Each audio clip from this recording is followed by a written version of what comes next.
So, God of War has an amazing story. You know this, I know this, and we knew this back in 2018 when we did a timeline on it. But I think it's high time we put a spotlight on some of the major characters and places we saw along the journey. Sure, we all know how things play out in the game, but what about before Kratos and Atreus start to shake things up? Join me as I guide you through the wonderful world and lore of God of War. The new one, I mean, not the first three. We're not gonna really cover those.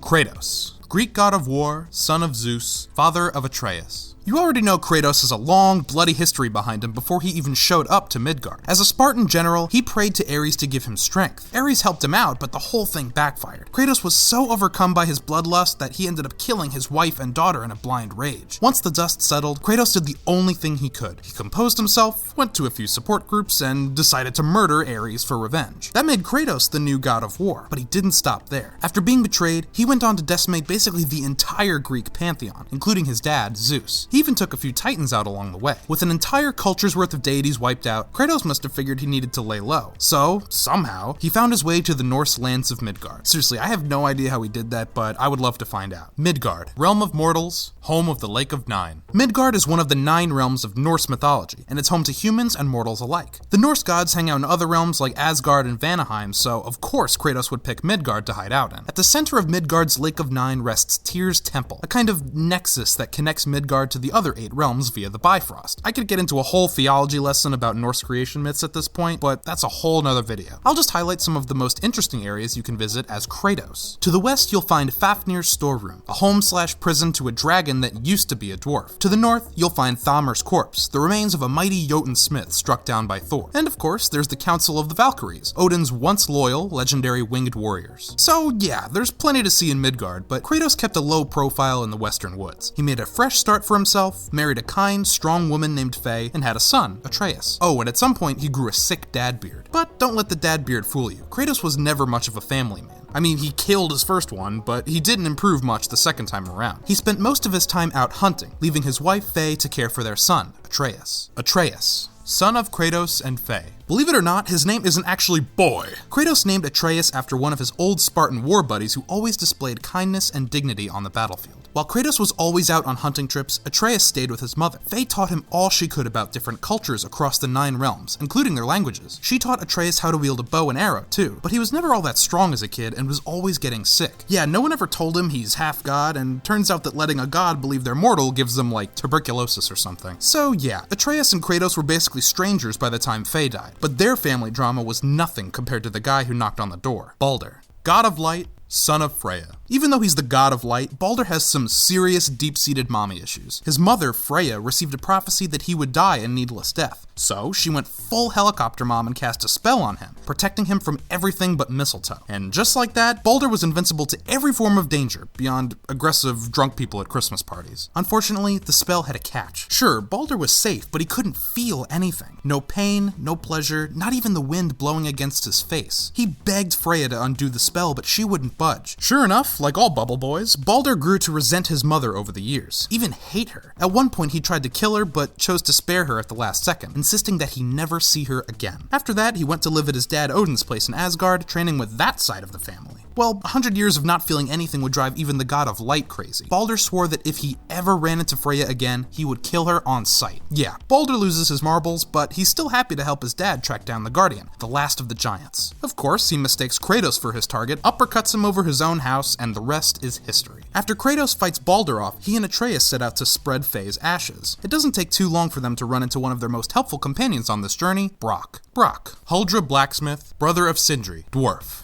Brok is a dwarven magical blacksmith, one of the Huldra brothers originally from Svartalfheim, the realm of the dwarves. His greatest claim to fame is creating Thor's hammer Mjolnir alongside his blacksmith brother Sindri. When Thor started using Mjolnir to, wipe out other realms and just generally be a dick, Brok and Sindri felt racked with guilt. Sure, Thor was being a monster, but it was their creation that made him so monstrous. They didn't know any better, they were just trying to establish themselves as the best blacksmiths in the 9 realms. The Huldra brothers started feuding and eventually split their brand and went their separate ways. But before before they did, they collaborated one last time to create the Leviathan axe, Faye's trusty weapon that she passed on to Kratos. Brok and Sindri could sense Faye's kind heart, so they made her a weapon that could rival even the likes of Mjolnir. Still, even Brok admits that Mjolnir is his crowning achievement. When Brok isn't creating weapons, he usually just gets himself into trouble. As a kid, he accidentally cut his own head off, but it obviously got reattached somewhere down the line. Oh, and Brok is not allowed into Alfheim. Something about swearing, stealing, and something that Atreus' innocent ears can't handle. I don't think I want to know either. I'm just glad Brok uses smithing as a healthy outlet. Anyway, Kratos and Atreus keep moseying along until they happened upon a wild boar. They try hunting it, but of course, this thing is buddies with the Witch of the Woods. She's touchy at first, but as we know, this witch is actually the goddess Freya. Freya, former queen of Asgard, former leader of the Valkyries, and the ex-wife of Odin. Long before Freya was living under giant turtles, she was the leader of the Vanir. She and her people warred against the Aesir for years, leaving both sides battered and exhausted. The war officially ended when she married Odin and became the queen of Asgard. From there, she had her son, Balder, and became the leader of the Valkyries. For a while, things were pretty okay until Odin started using Freya's magic for his own dark, selfish purposes. Freya wasn't just gonna let Odin do whatever he wanted, so she bailed. Odin was so pissed that he put a curse on her, stripping her of her Valkyrie wings and forbidding her from ever harming another living creature. Freya sure as hell couldn't stay in Asgard, but she couldn't even head home to Vanir since she basically voided the treaty that ended the war. With no way to protect herself, she started laying low in Midgard to live in isolation among the creatures of the forest. And yeah, we already know about Freya's issues with Balder. Still, she's got a soft spot for good boys like Atreus. She appreciates how he just wants to spread his mommy's ashes, so she directs him and Kratos to the Lake of Nine. Once they get there, it doesn't take long for them to run into Jormungandr, the world serpent. Jormungandr,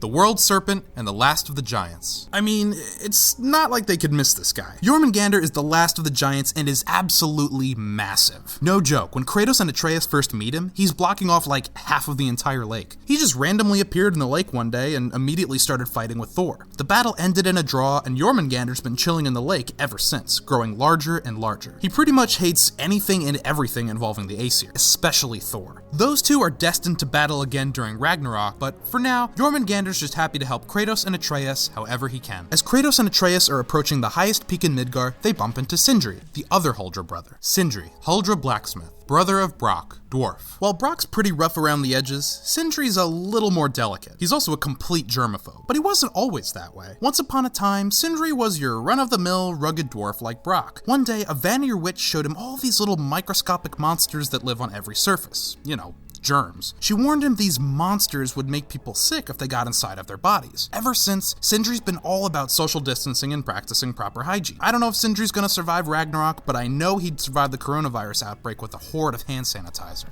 But wait, how come Brok's blue and Sindri isn't? Sindri mentions that all of Brok's careless metalworking stained his skin blue, but there's actually another reason that's way more interesting. While the Huldra brothers were forging the Leviathan axe, Brok was killed by a poisonous spider and turned blue. Sindri took his body to Alfheim and retrieved his soul from the Lake of Souls, returning Brok to life. But even though Brok was alive, his body was permanently stained blue. I don't know why Sindri didn't mention it. Alfheim, realm of the elves, home to the light of Alfheim. Once Kratos and Atreus hit a dark, smoky roadblock, they made their own trip to Alfheim. To cut through the dense barrier, they need the light of Alfheim, the source of power for the Bifrost. Alfheim is home to the Light Elves and the Dark Elves, and they've been at war for centuries, fighting for control of the light of Alfheim. When the Light Elves have it, Alfheim shines all bright and sunny, blue skies and everything. But when the Dark Elves are in control, the light is covered by a big, plant-looking thing, and the sky turns a deep shade of red. Thanks to some help from Freya's brother, Freyr, the Light Elves were in control for a long time. But of course, once Odin and the Aesir wiped all the Vanir out, the Dark Elves took over, blocking the light of Alfheim. But once Kratos and Atreus show up, they root out the Dark Elves and put the Light Elves back in charge. Just as Kratos and Atreus reach the highest peak in Midgard, they see Balder chatting up a tree with two of his cronies, Magni and Modi. Magni and Modi, Aesir warriors, sons of Thor, grandsons of Odin. These two lunkheads are Balder's nephews and Thor's sons. Well, if you ask Thor and any of the other Aesir, Magni is the only son that matters. When Magni and Modi were kids, Thor slayed the giant Hrungnir, and the giant's body fell on top of him, leaving him trapped. Even though they were no bigger than shrubs, Magni and Modi used their godly strength to lift Hrungnir's corpse off of their father and free him. Thing is, Magni got all the credit. Since he was blonde, he was noticed first, so everyone just assumed he lifted Hrungnir all by himself. From then on, Magni was Thor's favorite son, while Modi got shafted, thrown to the sides like, oh yeah, that's Thor's other kid, we don't pay him any mind though. We know that Kratos and Atreus take these two bozos out eventually, but when they first encounter them, they're tagging along with their uncle Balder, trying to get answers out of Mimir, the Norse god of knowledge and wisdom. Mimir, the smartest man alive, the god of knowledge and wisdom, former advisor to Odin. As the smartest man alive, Mimir has a lot of history behind him. He's originally from a far-off land where he worked as a fairy king's jester. After he got kicked out for being too annoying, he made his way to the Nine Realms and met with Odin. Then, Mimir basically drugged Odin with mushroom-laced water, causing him to hallucinate and tear out his own eye. And yet, Mimir was able to convince Odin that it gave him greater sight. So, Odin brought him on as his advisor and an ambassador to all the realms. And Mimir was good at his job. He always strove to make peace, but Odin would just ignore his counsel and constantly wage war against the Vanir and the giants. It was actually Mimir's idea for Freya to marry Odin as a truce. At one point, he even made friends with the giants during his travels to Jotunheim. They were so chummy that the giants even gifted Mimir some Bifrost crystals in his eyes, allowing him to freely travel between the realms. But, as usual, Odin was a paranoid about things and accused Mimir of directly helping the giants. So, as punishment, he stuck Mimir on the highest peak in Midgard and trapped him within a tree that even Thor couldn't damage. Then, he yoinked out one of Mimir's eyes to keep him stuck in Midgard. And then, he tortured him every single day. So, yeah, that was Mimir's life for about 109 winters until Kratos and Atreus came along and freed him by cutting his head off. Mimir has tons of stories, so Kratos and Atreus get to listen to them for the rest of their journey as they set off towards Jotunheim, where the actual highest peak in the realms is. Getting there is a whole mess, and they have to take some detours along the way. After Atreus gets sick after their fight with Magni and Modi, Kratos hoofs it to Helheim with Mimir in tow. Helheim, realm of the dead, eternal prison of dishonored souls. It's the Norse realm of the dead, an eternal prison for souls who die without honor. It's basically hell, but instead of fire and brimstone, Helheim is a realm of intense cold and frigid winds. Seriously, it's so cold there that Odin himself can only stay for a little bit before having to go warm himself up. Normally, Helheim only houses those who've died of stuff like disease, accidents, or just straight up old age. Warriors who die honorably usually get escorted to Valhalla by the Valkyries, but of course, since Odin cursed the Valkyries, they can't do their job, and Helheim can't fit all those extra souls, so they've been overflowing into Midgard as Hellwalkers. When a soul arrives in Helheim, they have to make it past Matugr Helsing, the Bridgekeeper. This troll was born in Helheim and stands guard at the Bridge of the Damned, making sure all souls that pass through are actually dead. Of course, Kratos isn't, and he proves it by vanquishing the Bridgekeeper and taking his heart to cure Atreus. Things are looking up, and Kratos and Atreus are already well on their way to Jotunheim, but before they get there, they make a couple more optional pit stops, unless you decide to skip them when you play the game. If Kratos and Atreus are looking to test their combat prowess, they can travel to the Realm of Fire, Muspelheim. Muspelheim, Realm of Fire, home of the fire giants. It's one of the primordial realms, and it looks a lot more like the hell we know compared to Helheim. Muspelheim is home to the fire giants, an offshoot of the Jotnar that descended from Surtur the Brave. You won't see these guys walking around, but trust me, they're there. They're just waiting until they can burn Asgard to the ground during Ragnarok. Or, if Kratos and Atreus want to buff their arsenal with some high-quality gear, they can brave the poisonous mists of the other primordial realm, Niflheim. Niflheim, realm of fog, cursed by Ivaldi. It may not look it, but Niflheim used to be a frozen hellscape of snow and ice. Kinda like Helheim, but with less dead people. And the realm of fog wasn't so bad that Ivaldi couldn't set up shop there. This dwarf alchemist started harnessing the power of Niflheim's frost to create all kinds of stuff. Naturally, Odin saw this as a threat and decided to intervene. Ivaldi was pissed, so, in response, he started messing with forces beyond his control and ended up cursing the entire realm, turning it into the poisonous death trap that we know today. But back to business. After a massive battle with Balder and Freya, Kratos and Atreus finally travel to Jotunheim, the realm of the giants. Jotunheim, realm of the giants, home of LAUFEY the Just. The very first of the giants was named Ymir, and he's the ancestor of every living creature across the 9 realms. When Odin eventually killed him, because of course he did, Ymir's blood flooded all of Jotunheim. Only 2 giants survived, Bergelmir and his wife. For many years, the frost giants traveled freely in and out of Jotunheim before Odin started wiping them out. Prophecy says that Ragnarok will be bad news, but Odin will specifically be slain by giants. So, to save his own ass, he starts wiping out every giant he possibly can, forcing them all to retreat to Jotunheim. They closed normal passage to the realm with some help from Tyr, the Norse god of war, law, and honor, and one of Odin's sons. Unfortunately, it only held Odin off for so long. The Aesir massacred all but 2 giants, Jormungandr and a warrior named LAUFEY the Just. There were still a few secret ways to make it to Jotunheim, though. The portal on Midgar's mountain got destroyed, but Kratos and Atreus used the back door through the realm between realms. When Kratos and Atreus finally make it to Jotunheim, they see the carnage firsthand, an entire valley filled with slain giants. As they approach the highest peak, they learn the truth about FAYE from a mural. She was LAUFEY the Just the entire time. FAYE, aka LAUFEY the Just. wielder of the Leviathan axe, mother of Atreus, wife of Kratos. Turns out the last giant that Baldur was looking for was actually Kratos' wife, FAYE. But before she met her husband, FAYE went by LAUFEY the Just and was a revered giant warrior. She was even strong enough to stand up to Thor. As powerful as she was also known for her kind heart and charitable nature. I mean, that's why Brock and Sindri forged the Leviathan axe for her in the first place. Once Odin and the Aesir started to purge the giants, she helped Tyr block access to Jotunheim and remained in Midgard, hiding among mortals as the guardian of Jotunheim. Before she died, somehow, she asked Kratos and Atreus to cremate her and carry her ashes to the highest peak in the 9 realms. She didn't specify she meant Jotunheim, but she at least left clues and markers for them along the way.